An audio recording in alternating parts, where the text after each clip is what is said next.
stars can opt for our jungle river cruise or for a close-up look at our majestic... None of these attractions are ready yet, of course, but the park will open with the basic tour you're about to take.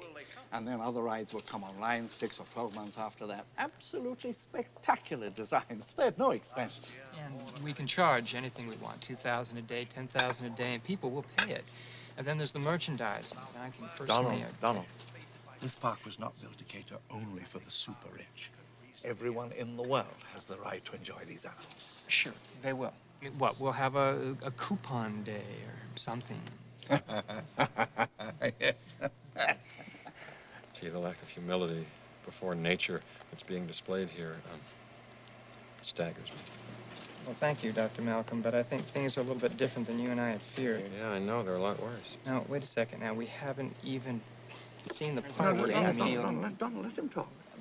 There's no reason. No, I want to hear every viewpoint. I really do. Yeah, don't you see the danger, John, inherent in what you're doing here? Genetic power is the most awesome force the planet's ever seen, but you wield it like a kid that's found his dad's gun. It's hardly appropriate to start hurling generalizations. If I may, I'll tell you the problem with the scientific power that you're using here. It didn't require any discipline to attain it. You know, you read what others had done, and you took the next step. You didn't earn the knowledge for yourselves, so you don't take any responsibility for it. You stood on the shoulders of geniuses to accomplish something as fast as you could, and before you even knew what you had, you patented it and packaged it and slapped it on a plastic lunchbox, and now you're selling it. You want to sell it. Well, I don't think you're giving us our due credit. Our scientists have done things which nobody's ever done before. yeah, but your scientists were so preoccupied with whether or not they could that they didn't stop to think if they should. Condors. Condors are on the verge of extinction. If I was to create a flock of condors on this island, you wouldn't have anything to say. No, hold on. This isn't some species that was obliterated by deforestation or the building of a dam. Dinosaurs had their shot, and nature selected them for extinction. I simply don't understand this Luddite attitude, especially from a scientist. I mean, how can we stand in the light of discovery and not act? Oh, what's so great about discovery? It's a violent, penetrative act that scars what explores what you call discovery.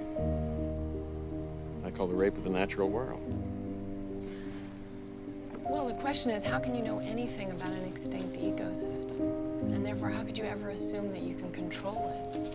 You have plants in this building that are poisonous. You pick them because they look good.